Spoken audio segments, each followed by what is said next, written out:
afternoon. I'm Francis Levy, co-director of the Philoctetes Center, and Ed Nersessian is the other co-director. And welcome to Jazz Improvisation, the Art of the Ballad. I need to talk to everybody. You may have read the papers. There's a lot of financial turmoil, and the Philoctetes Center has been the victim of this turmoil to some extent. So we're trying to we're in trouble. We didn't expect it, but we are in a lot of trouble. And we need your help. We know there's a lot of enthusiasm, and we're enthusiastic. So we're going to try to do it. But we're going to need help, and I think we need to get a foundation who's interested in us to become interested, and we need the help and support of people who are going to figure out ways in which we can continue the operation. But that's what our plan is. But I just wanted to let you know about that, and we're going to keep everyone informed about that, and we're very, very appreciative of all the love and interest and concern you've all given us, and we love Philoctetes too, so we want to continue it. Okay, so please take note of the art on the walls. This was from an exhibit which is entitled Freud and the Phillipson Bible, and it was attendant upon our roundtable on Freud's psychoanalysis in the Phillipson Bible. If you look at it, I mean, it's going to be a little hard, but afterwards, these are images that Freud intook as a child, learning the Bible on his father's lap, and they constitute a very important part of his way of thinking of the world, if you consider the childhood to be a place where inimitable impressions are made. So take a look at it afterwards. And then next week, we will be having another jazz program with Bella Fleck. So that will be on the 20th. And now I'm very pleased to introduce Jane Ira Bloom. Jane Ira Bloom is a soprano saxophonist, composer, and a pioneer in the use of live electronics and movement in jazz.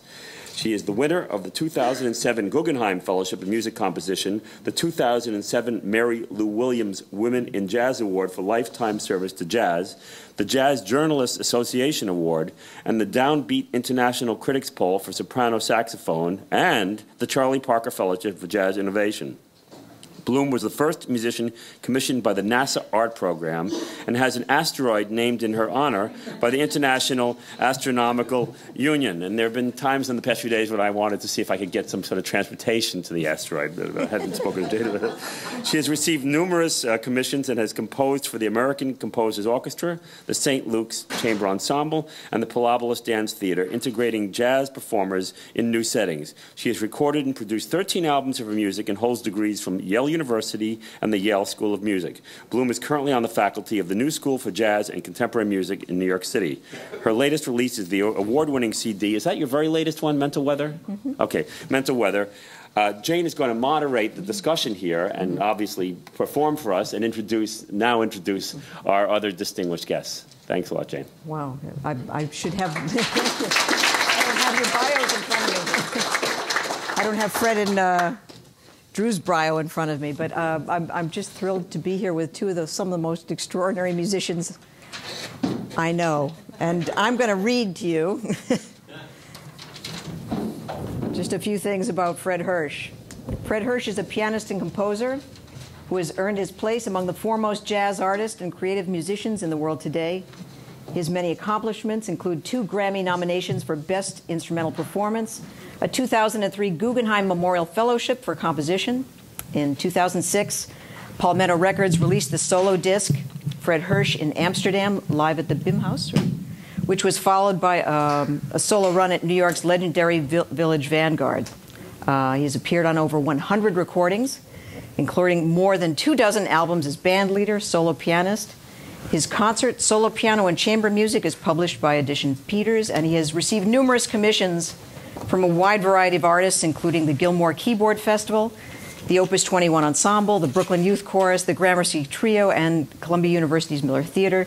He recently created Leaves of Grass, a large-scale setting of Walt Whitman's poetry for 2 voices, and an instrumental octet, which was presented in March 2005 in a sold-out performance at Zankel Hall at Carnegie Hall as part of a 6-city U.S. tour. I was there. It was sensational. Now, let me tell you about bassist Drew Gress. Bassist-composer who performs extensively with artists on the cutting edge of contemporary improvised music. His latest project, Irrational Numbers, features Drew's original compositions for quintet. Earlier releases include the critically acclaimed 7 Black Butterflies, Spin and Drift, and Heyday. Future projects include a solo bass recording and a soon-to-be-unveiled electronics project. Drew can be heard within the ensembles of Ralph Alessi, Tim Byrne, Don Byron, who was here, by the way, Uri Crane, Bill Carruthers, Ravi Coltrane, Mark Copeland, Dave Douglas, Mark Feldman, Fred Hersch, John Hollenbach, Tony Malaby, John Sermon. And in an altogether previous musical life, he grounded the performances of Buddy Hackett, Phyllis Diller, Zoot Sims, Cab Calloway, and Pia Zadora, a man of many worlds. Thank you very much.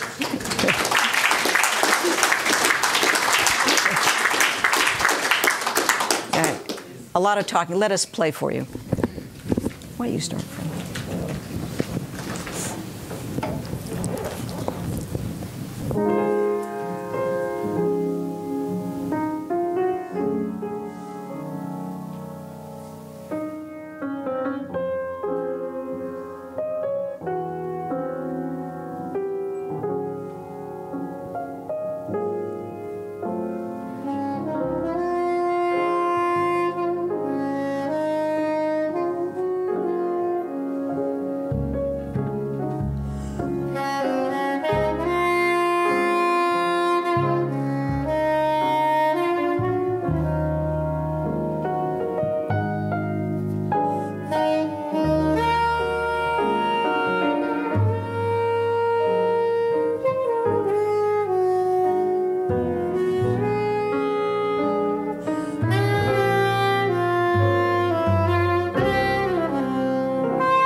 That was in the wee small hours of the morning.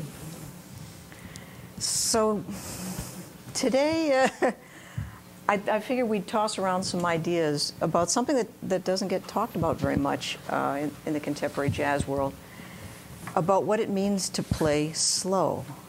And I am thrilled to be here with two of probably the greatest ballad players that play their instruments in the world today.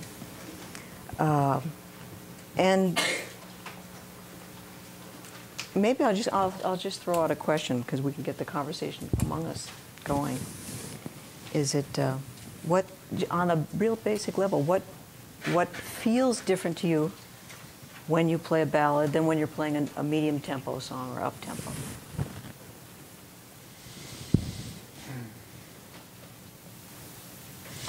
I'd say for me the sort of the shape of the beat is wider. Everything is, that's how I perceive it as in my playing. My attack, everything is softer and wider. Then, for instance, it's, you know, this is a percussion instrument. People forget that about piano, but it is a percussion instrument. So if you're playing sticks on a cymbal, that's a very articulated, it's like the equivalent of playing lines or eighth notes on a piano. When you're playing a ballad on brushes, the attack is softer.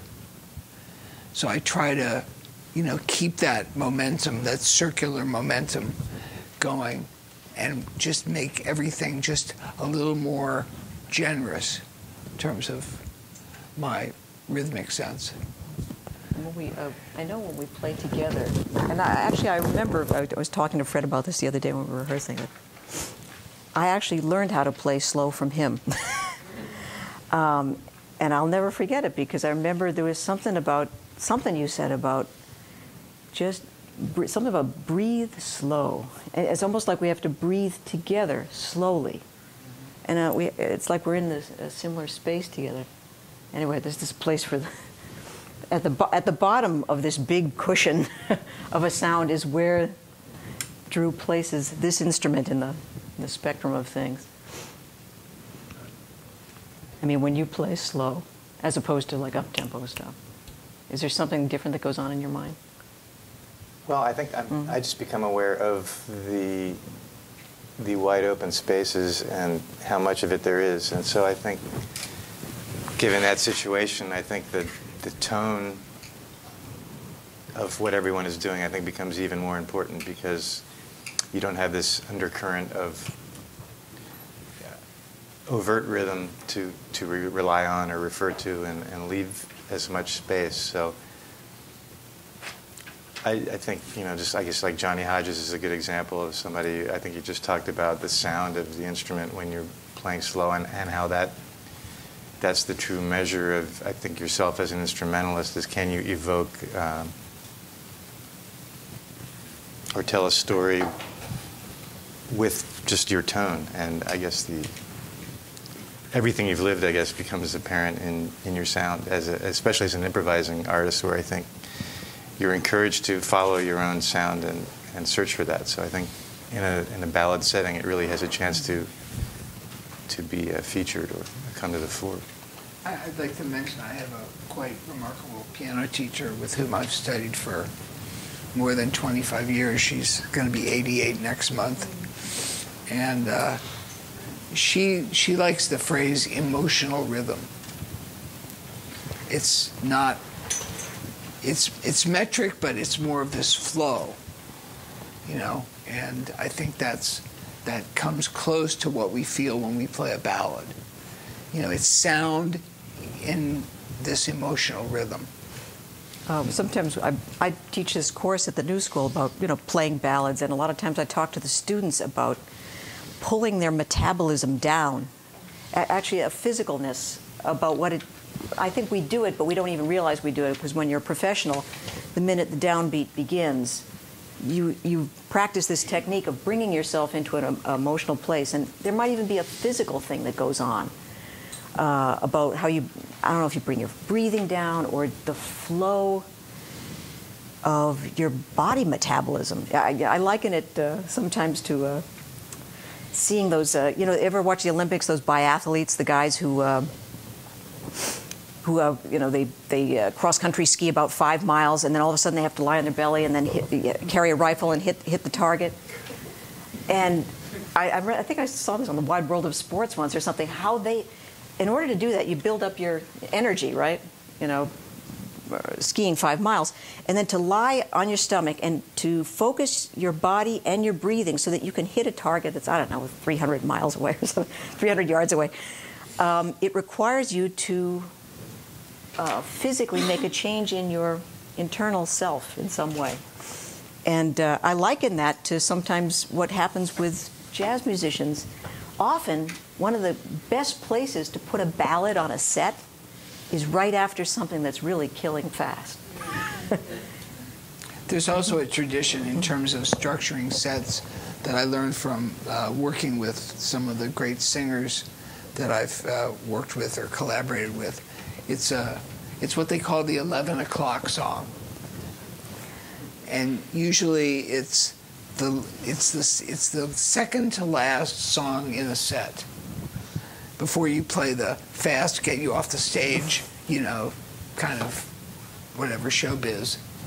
But the whole set leads up to that ballad.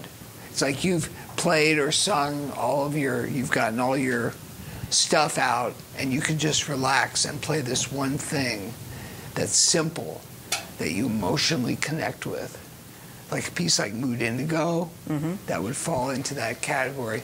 After all this craziness, just to play something absolutely simple is a good thing for me. Or play a song, The Nearness of You, any of those kind of tunes. Drew will tell you that I almost always put those second from the last, because I feel like I've earned it. Should we do it? Yeah, which one would you like to play? Mood Indigo, you mentioned it. Sure. Let's do it. Duke Ellington's Mood Indigo.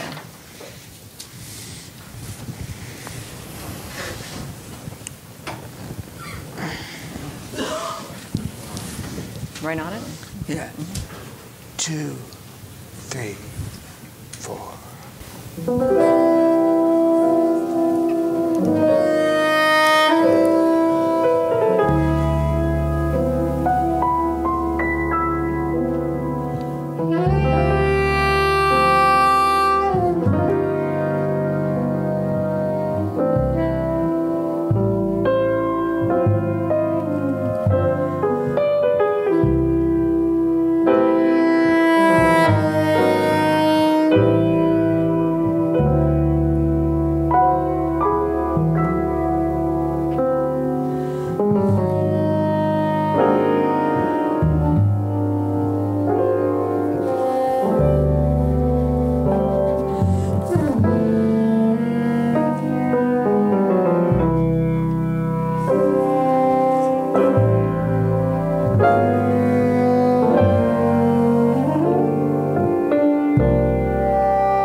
simple. You're naked.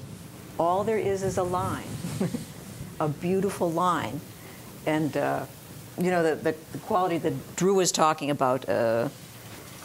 That's so special among jazz musicians to have a sound, to have a voice. Among the great players in the jazz tradition, and if we did a drop the needle test, I'm sure these guys could do it. All you need to hear is almost one note, and you know who it is. That's what it means to make a sound on something so simple.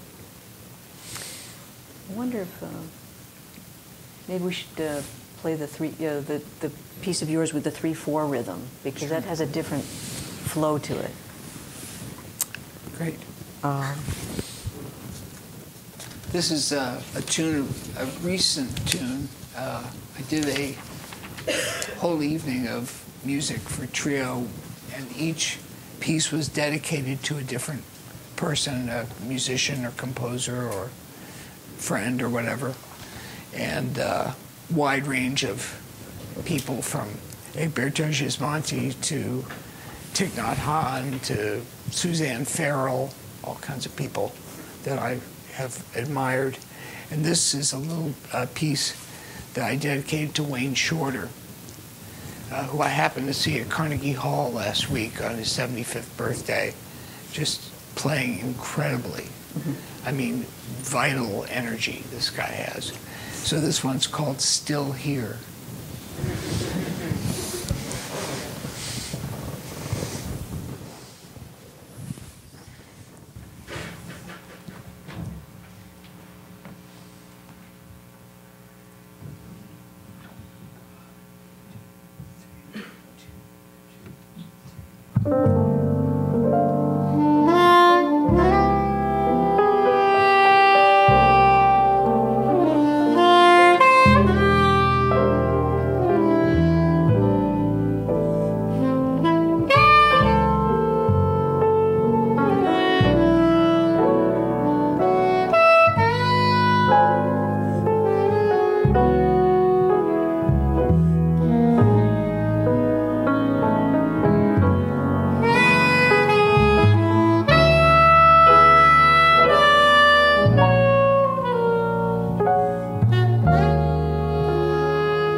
and talk, or, this looks so formal with everybody sitting here, but please feel free if you have some thoughts or want to ask us. Or...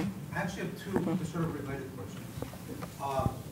One is, I was a college student during the 60s when Coltrane was at his height, and sort of grew up with Love Supreme, Afro Blue, and all that sort of stuff. But as I got older, I started to appreciate the ballads much more. And for a while, I thought I was just becoming older and more conservative. But now when I listen to them, in a way, they seem more fantastic than the classical stuff. And the other question, which I think is connected with it, when you hear standard commercial singers do standards, do ballads, like Jonathan Schwartz is probably playing now, they always often sound somewhat sentimental and a little bit kitschy to me. But when jazz musicians play them, there's something about the approach to them that seems entirely different. And I don't know how to characterize it. I was wondering if you could explain it.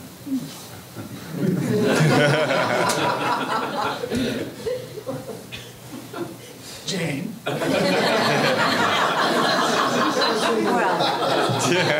Well, voice and words. When Jonathan Schwartz is playing it, you're listening to the lyric, right? Yeah, but even, I don't know. That's true. They're more often instrumentals. I mean, unless they're young, playing a standard is different. Yeah. Than, I don't know. Yeah, one of the secrets that's kind of inside here, I'm inside this sound, I am sounding lyric and feeling about it and making it, translating it into sound and putting everything that I can into the nuance of my sound that's compelled by that. But because I'm playing a saxophone, and you certainly don't want to hear me sing, something else happens with that translation. I don't know, ask this guy. I mean, when you play a melody, you're in a completely different octave than most people often are used to hearing. So, maybe you could play just like a melody? yeah. As to, with that same approach in mind? Yeah. Okay, well, yeah, I mean, I guess I would kind of emote a little bit more as well. On demand, right? Emote on demand. I don't know.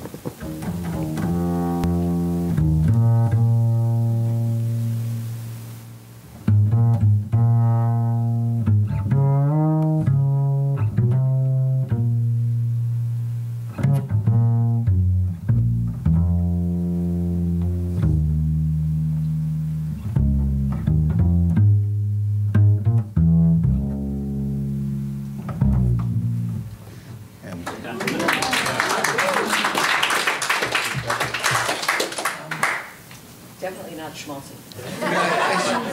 Just before we take some questions, it's an anecdote that I find interesting that I just heard about. There was a wonderful pianist named Jimmy Rolls who was a big influence on me and many people. He was also an incredible accompanist. He played for years with Lady Day and other great singers. And he used to play, as I did, at a club downtown, Bradley's. Yeah. We miss Bradley's terribly. And anyway, one night he left a briefcase there with his music in it. And somebody opened the briefcase.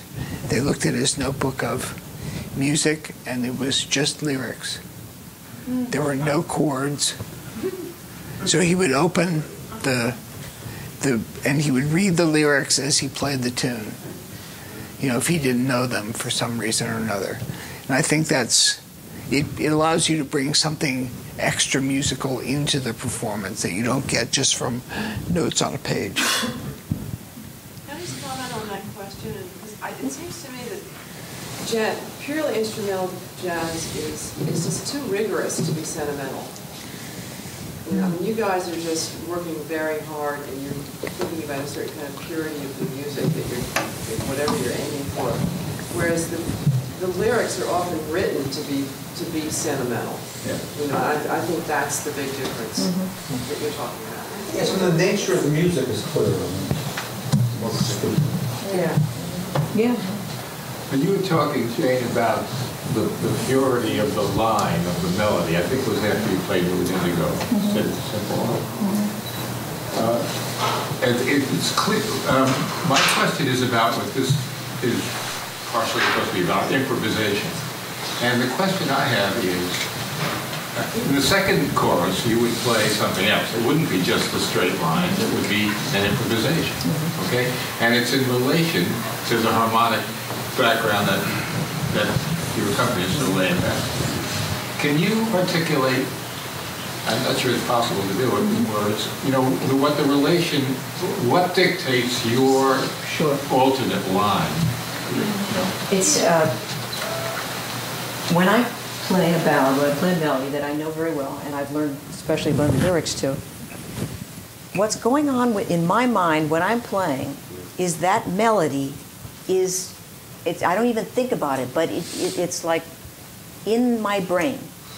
And oftentimes I find that when I'm improvising, it almost feels as if I'm playing my own counter melody around the melody.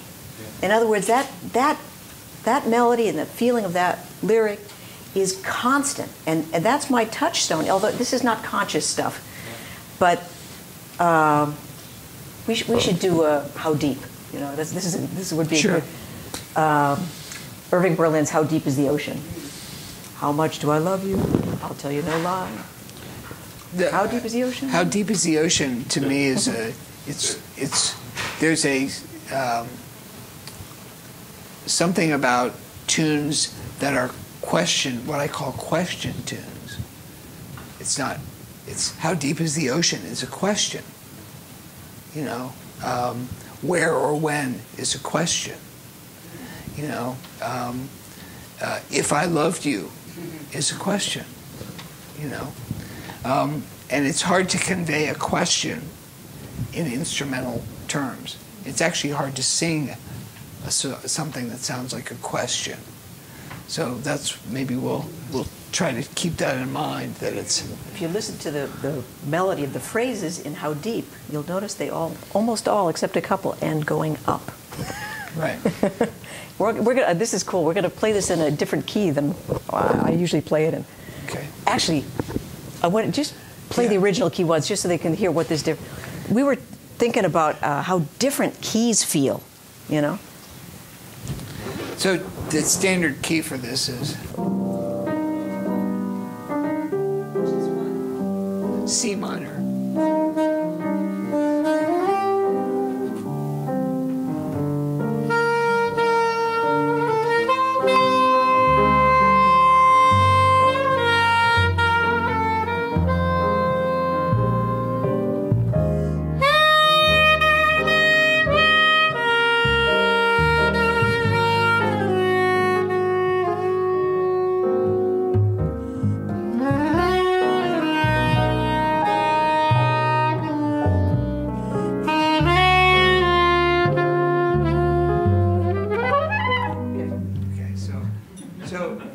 Now what we've done is we've slowed it down, raised it a minor third to E flat minor with some little different changes. And this is you should play a little before.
was really trying to play that song so I could illustrate to you the creation of simultaneous melody. I was actually very conscious of that for you. I don't always do that quite specifically. Anyway, yeah. When you play a piece like you play frequently, do you change the improvisations each time? They're like snowflakes. They're never the same. Sure, it's all how we feel that day, you know. Yeah, I'm sure what I'm playing today is by large part being influenced by this particular instrument, which is not the deluxe Steinway that I usually. Yeah. This is very rare that Fred would play on an upright. Right. But it's good for me to sort of have to deal with what's in front of me. In a way, it makes me play something different than I might otherwise. So, but if I had a big luscious Steinway, I might actually play, qualitatively different, and also I'd be able to orchestrate more behind Jane and behind Drew than I'm able to do here. Yeah. During this beautiful we appreciate your reaction to just two things I want to say. That I've heard that the most popular phrase, in the Italian Renaissance was an Italian festina lente, to make a beautiful title for it. So it literally means make haste slowly. And then the other is I'm still amazed, the Indian Hindu tradition, sound and resonance is what produces light. So it's kind of like I heard the sound and then I saw the light, which is the flip of the way most Western thinking. I'm just curious, from your creative artistic points of view, what that means to you. I like the hurry up. Right. Hurry up slowly. Hurry up slowly. It's interesting because, I just have my own personal resonance on that. Because I was thinking about Wayne Shorter, because Fred was talking about him. And one quality that I find in his improvisation is this sense that there's endless amount of space and time to do what he wants to do, but sometimes it will come forward in a cascade of musical notes, and it propels the energy of the song, and then all of a sudden there's a big fat space. I don't know how else to describe. This is a hard one. Makes me think of that phrase. I don't know why. Actually, it's interesting. I was with Wayne Shorter on this. I was judging the Thelonious Monk saxophone competition, and Wayne Shorter, and myself, and Jimmy Heath, and Greg Osby, and David Sanchez were in a room, talking, evaluating these finalists and stuff. But we had a chance to talk, and I remember Wayne actually saying something about he could hear the flow and motion of ideas as gesture. I almost felt as if he felt it in I remember him saying it. He was actually, at the time he was talking about Bill Evans. He was describing his rhythm, and but he heard it and was trying to talk about it in terms of a shape and a flow. No. I don't know. You guys have any thoughts? Well, in order to be able to gesture, which is kind of what we do, you have to have control of rhythm.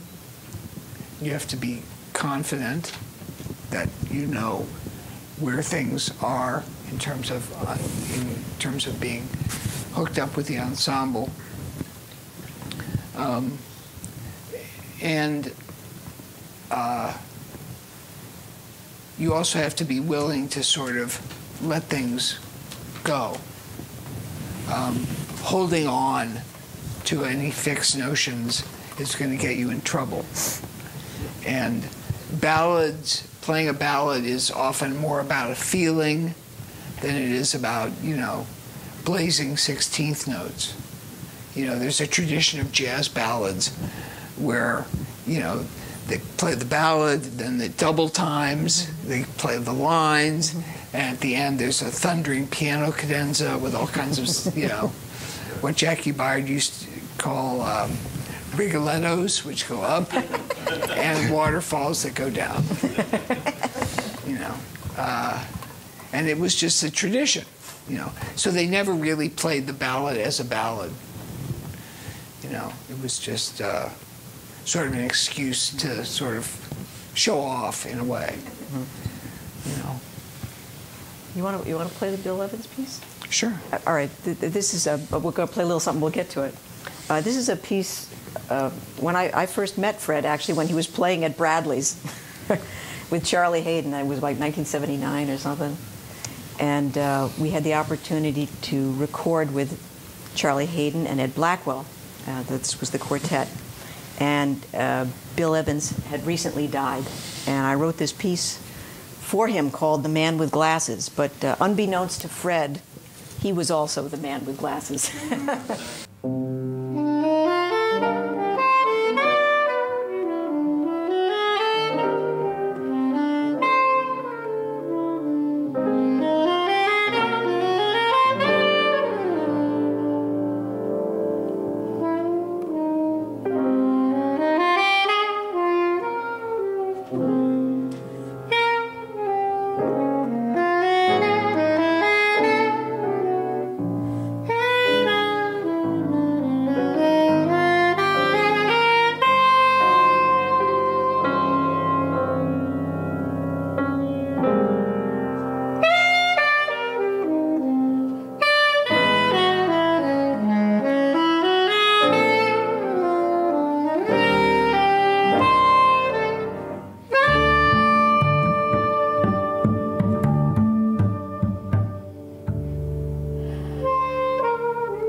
Sorry, there was somebody who had a question. I know he was dying to say something here. I don't know if I can formulate it now. I'm so wonderful.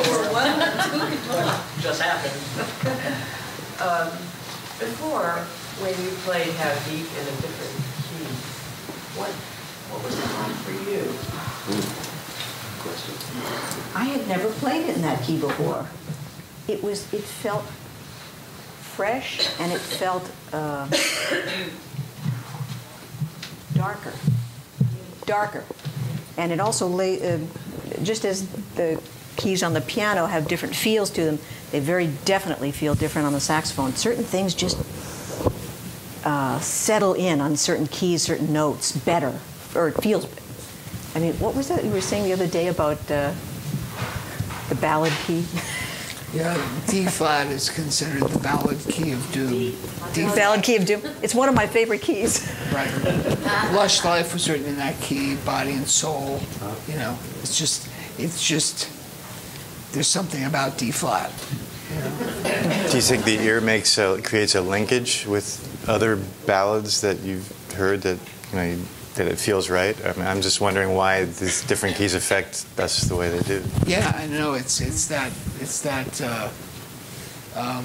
The piano's a tempered instrument, so playing something in D major is going to sound noticeably different than D flat, just by virtue of the way that the thing is tuned and the compromises that are made to make it so that you can play in all 12 keys. And certainly, basses and horns are very things sound good in certain ranges and in certain keys and not so good in others. It's just, it's not a flaw. It's just something we have to work with. Instrumentalists are, in a sense, are like vocalists. I never play something in a key I don't like. I put it in the key that feels good on my instrument. So it was, you said dark, it's edgy. Dark, I don't know. It was juicier. Juicier. More anguish? Why does D major sound happy? I don't know. I swear you played it the other day. Yeah, and you feel it. Yeah. I attended in the last meeting that a few of you had at Lincoln Center about the absence of rhythm and jazz. And my question is, there doesn't seem to be a lack of improvisation in jazz as far as instrumentalists go. Why do you think it is that, they're present. I am listening to a few select singers who improvise, but I just have a tendency to feel that there's really not a lot of improvisation going on with singers. There are great singers who can also improvise, but I don't think personally, I don't think there's anything that you can, there's no like definition of a jazz singer. Like, is a jazz singer somebody who takes a melody and spontaneously interprets it his or her own way with a certain kind of time feel, or do you define a jazz singer by whether or not they can scat sing or improvise? You know, I think the great ones that I know that I've worked with or that I admire, you know, like you would certainly say that Shirley Horn was a jazz singer, but she didn't improvise, she didn't scat sing. Billie Holiday was a jazz singer, she didn't improvise. She didn't improvise like an instrumentalist, but she certainly sang it fresh every time. And I think that's to me the benchmark. But there are singers lurking around who really can do both, who can render a lyric and really improvise. You know, but they're rare birds. When I think of Billie Holiday, if you looked on an oscilloscope, what she does to the end of a phrase, if that isn't improvisation, I don't know what it is. It's complex. It's all what you define as improvisation. It's what's of the moment in her voice is so complex. I mean, instrumentalists have been for years trying to imitate what that is, and we can't. So to me, I think of that as improvisation. You know,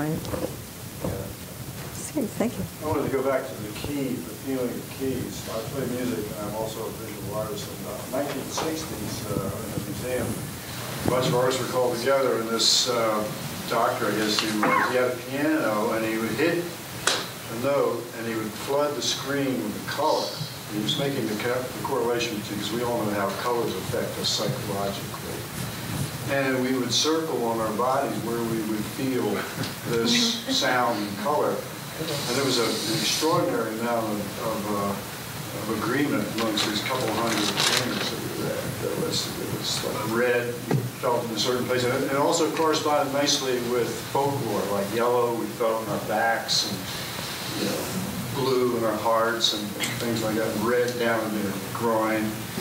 So there's a wavelength thing that sound produces. It's very similar to color. Well, some people actually they have synesthesia, and they can see colors when they play. Yeah. The best example I can think of that for most people would be like the toccata and fugue from Fantasia. Where you see all these notes dancing around and morphing in different colors. In a way, that's more like what I see, like this continuous scroll that goes past me, and notes just sort of kind of exist on this, they're just, the time just, it's constantly moving and things just drop in. Yeah, I would be very curious to be to get inside the mind of somebody who had synesthesia. I wonder if you guys could just talk about what exactly makes a ballad, a technical musical definition, as well as what you guys think, and then just kind of related to that, what goes through your mind when you're composing a ballad, or stuff like that. The definition of a ballad, geez.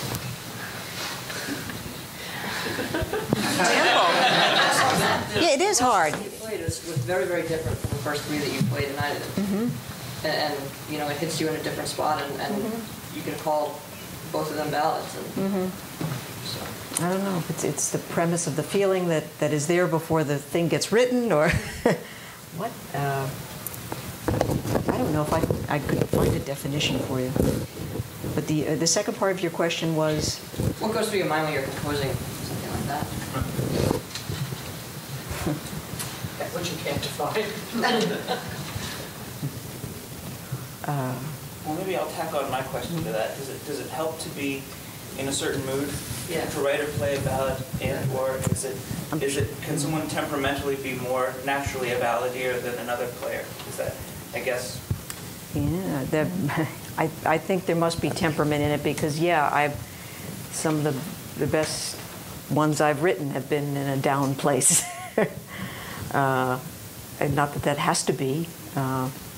but it makes me feel like writing it. That's not true for everybody, yeah. I was just going to jump in.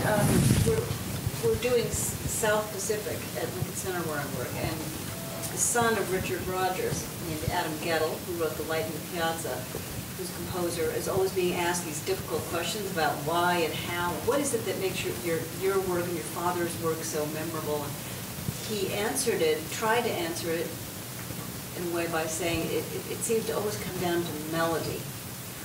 And that's what my father had, the ability to write melody. And he used the example of something like the Star-Spangled Banner. While we love it, it has no melody.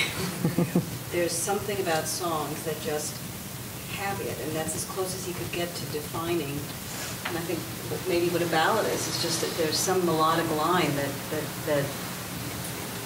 you can do or you can when you write it. That you're just born with, perhaps.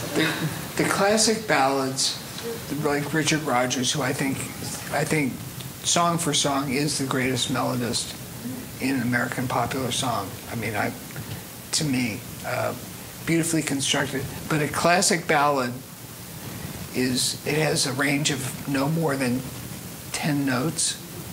It always peaks at the end, either at the end of the bridge or at the end of the tune. The words and the music are completely intertwined. A tune like My Romance.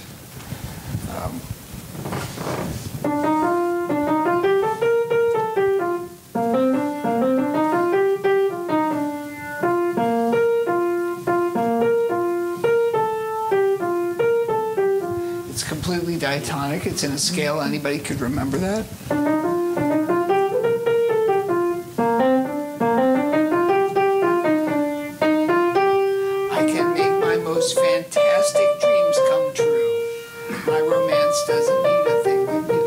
So to me, that's like a classic ballad. And you could play it slowly, you could swing it, you could play it as bossa nova. It wouldn't matter. It is a classic melody, and I think those songwriters really knew how to do that. You know, they had to be singable. They wanted people to, as they say, go out of the theater humming. You know, and if a show produced a couple of hits. It was guaranteed some success. I've been reading a lot of books on neuroscience and music, and they talk about the fact that you set up a sense of expectation in your ear based on, let's say, a fixed group of notes, and your ear gets used to them happening. You know, I'll just talk in plain language, and you know some lean towards others, but you have expectations, they're fulfilled. You have expectations, they're fulfilled. One of the comments that one of the writers said that often great composers play with this notion of what you expect, what your mind expects, you know, musically, and often their genius is surprising you just at the place when you don't think you're da da da da da da da. That note, which never occurred in the rest of My Romance, is the elbow that you didn't expect, that makes the rest of the melody spin. And I often think about that, how important, in part of ballads, how important the notes become when you slow them down. When it's like stringing pearls, so that if you introduce a new note that you haven't heard before in a different key or that leads you in a different harmonic place, it becomes enormous and gives you great feeling. I don't know. I'm trying to put words to things that I don't know. Yes. When you're playing a ballad versus playing an up song, do you literally feel like you have more time to think, or is it? I mean, once you're at tempo at a more faster song. True. I feel like I have more time to not think, actually. That's it. That's when we were talking earlier about going from an up-tempo piece to a ballad, and oftentimes, you know, my own inadequacies or whatever, that at the beginning of playing the ballad, you can literally hear your mind still slowing down. It hasn't quite gotten to the right speed yet, but I'm physically playing slowly, but my mind is still revving. And it takes a while to shift gears, I mean, I was thinking earlier on, you were talking about analogies of playing ballads, and since I spent a lot of time in my car, I guess I think in terms of driving, like on the West Side Highway, for instance, and you know, dropping preconceptions of what's about to happen. And I could put cruise control on at a speed I think is reasonable, and I'm going to be in a lot of trouble very quickly. So, you know, I try to think of it as a work of art where I can try and mesh in with what's happening. And for me, I think as you gain experience, you realize it's not about having your expectations fulfilled. It's more about coming in truly and hoping to be surprised, and actually that's what it's about. So just with driving, I'd like to see what the flow is and make it an enjoyable experience. It's really on you to kind of deal with what is, and you know, that's how I'm thinking about the ballad. I think is just a real wait and see thing. Yeah, thinking is definitely the enemy. Yeah, thinking is the enemy. It gives you more time to feel. You know, you can breathe, but if you start thinking, it's like you know, you'll drop the. It's like juggling. You start thinking too much, you drop the ball. If you're just going by intuition, you drop the ball. You have to do both. So balance is required. Yeah, back there. So from the listener's perspective, or from my perspective as a listener, I experience that as tension, right? I'm waiting to hear something.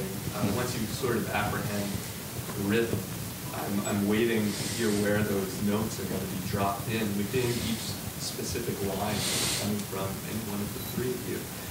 And I'm wondering if you experience any tension in improvisation, or if not defined by anxiety so much as like playfulness, but I wonder if there's any kind of tension that you feel about when you're going to begin to play or drop in the note within something you're already playing. And by tension, you mean? It's tough to kind of describe, but it's like a palpable sense of wanting to hear a note and then maybe not hearing it exactly when you want to hear it, but it comes just a little after, or maybe two notes are crammed in where you're human, yeah. Well, you know, these stories are about Miles Davis. That, you know, there's no such thing as a wrong note. That he was one of the great instrumentalists that could take anything, even if a clam, you know, on the trumpet, and make, you know, that was of the moment. That way, and he would make it sound like it had intention, and then it went somewhere. Strong and wrong. Strong and wrong. There you go. Strong and wrong. There is nothing wrong about it. It's just what you do with it. So tension absolutely has to be. You know, everything isn't like, you know. Of course, there has to be tension and ebb and flow into everything that's going on between. You know, think of 3 paintbrushes here. You know, there's a lot to it. So that's my thought on it. Yeah. Oh, I'm sorry. Yes. I noticed that all jazz musicians are accompanying their performance with body movement. Now, the point is jazz supposed to be listened to like this, quietly, or are we supposed to be induced to have some sort of response, as you do when you play? I never thought about that. The movement thing for me has always been just completely intuitive. You guys? Well, I think it was dance music. It was originally dance music, right? As it evolved, I guess, into more concert music. But yeah, you should get up and move around if you feel like it. The notes leading the body, or the body leading the notes? I'd say for me, it's more waves. It's waves. And also the physicality of playing the piano. Once again, I go back to thinking of the piano in some ways as a drum set. You know, it's also an orchestra, and it's also does lots of other things. But shifting my weight from side to side or front to back, just like a drummer would be loose on a drum seat. You know, that's a very important part of how I get sound, is to maintain that looseness. And I'm sure Drew has issues with, you know, balance, how you know, balance the instrument in such a way to get the optimum sound without having to work too hard. You know. Oh, I'm sorry. Yeah. Do you have a transcendental experience when you go into the flow? I mean, it happens to me that I resonate harmonically and I get goosebumps. And I feel that the transcendent moment. Is that what you're all about? I mean, I see you all vibrational transcendentalists. But and that's what happens to me. I wonder, does that happen to you? When it really feels great. And unabashedly, I'll tell you, I have more of those moments playing with these guys than perhaps anybody I can think of. Fred and I go back to somewhere like 1979. And yes, there is some feeling, I don't know how to describe it, but and we don't have, Fred doesn't have the instrument to do this, but there are times when he'll play a cadenza and we'll be in the studio and I'll know it's right if these hairs stand up, and you almost always do, and I know that's the take. I don't know. You guys, please, your response. Well, in a way, we're all kind of junkies. And that's what we're going for. We play this music because we want to be swept away by it. And those moments where I feel completely in the flow, I suppose you could call that an active meditation or some kind of a transcendental state where I could kind of do no wrong. I'm just in the zone and it's all vibrational. Yeah, and I'm in tune with the instrument, I'm in tune with the people I'm playing with. And of course we want more of that. And unfortunately, actually, that's what has led many jazz musicians to drugs. Because that was perceived as a way of accessing that more frequently or more dependably until it didn't work. And then it became the albatross. But I think we all want that. That's one of the reasons that we do this, is we want to get to that place. But you can't force it. You can't want it. We want it, but we can't actively want it. Thank you for giving it. We have to allow it to happen. In Tai Chi, it's all about doing nothing. And the more you can do, the nothing is of course you're doing something, but it's kind of like letting yourself go.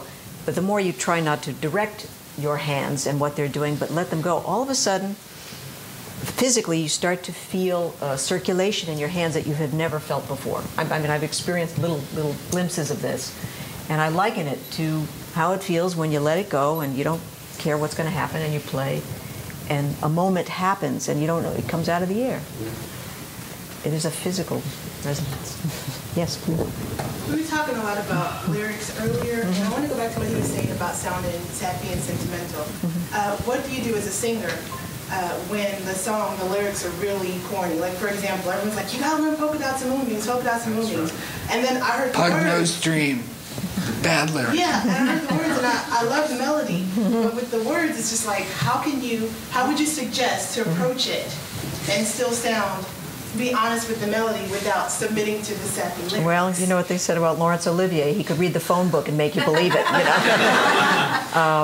You have to commit. Frank Sinatra, think of all those bizarre lyrics he sang, but you believed him. He didn't make them sound like they were corny. Yeah, back then singers couldn't choose their material often. He was one of the first who could say, no, I'm not going to sing that. But I have records of Rosemary Clooney and other great singers of that era singing the most ridiculous things, but it was their job, and they figured out a way to make them work. I mean, I would say, even though I love polka dots and moonbeams, I used to love it. I learned it on the jazz bandstands, and then I finally heard the lyrics, and that turned me off to the tune forever, because I can't get them out of my mind. See, so maybe that's not the right tune for you. It's choosing your material is really a very important thing. I mean, we all know lots of tunes. I mean, I'm a real tune freak, but there are only certain tunes in certain situations that I would want to, represent as me. The other things are just for fun or. The ones you pick to record. Yeah, Often, the ones you pick to the record. ones you pick to record, yeah. Right, the ones that are close to your heart. You know, that just takes time. But some lyrics you just can't avoid. Like I Can't Get Started. Why? You know, you would never sing that. It's just dated.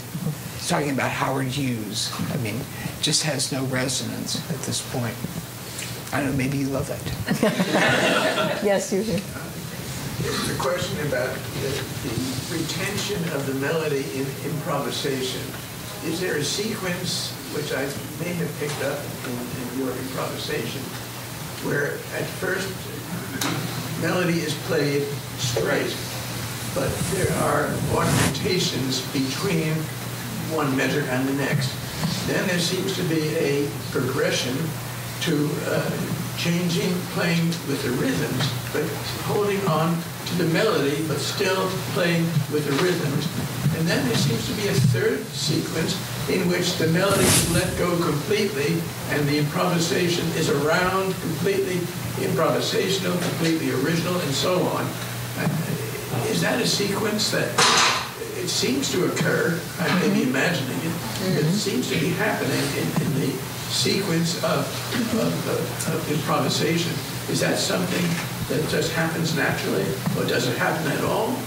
It may be a proclivity of mine. I tend to go from places I know to places I don't know. Just this way my thinking goes. But not all improvise. I wouldn't say that across the board with other improvisational thought. Just happens to be maybe a characteristic of mine. Play something? Okay. Yeah. Okay. What do you feel like, Fred? Play one more. Yeah. I'm going to play The Nearness of You. Sure. That'd be that's a good sum of what we've been talking about. That's Hoagie Carmichael. Mm-hmm. Yep. The Nearness of You. G. Oh, E flat. Just flat. E flat. E flat.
Jane Ira Bloom.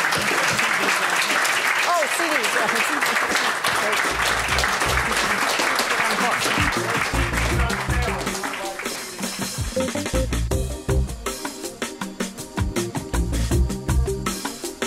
Further information about our programs and a complete archive of past Philip Tatey's events is available at philiptatys.org.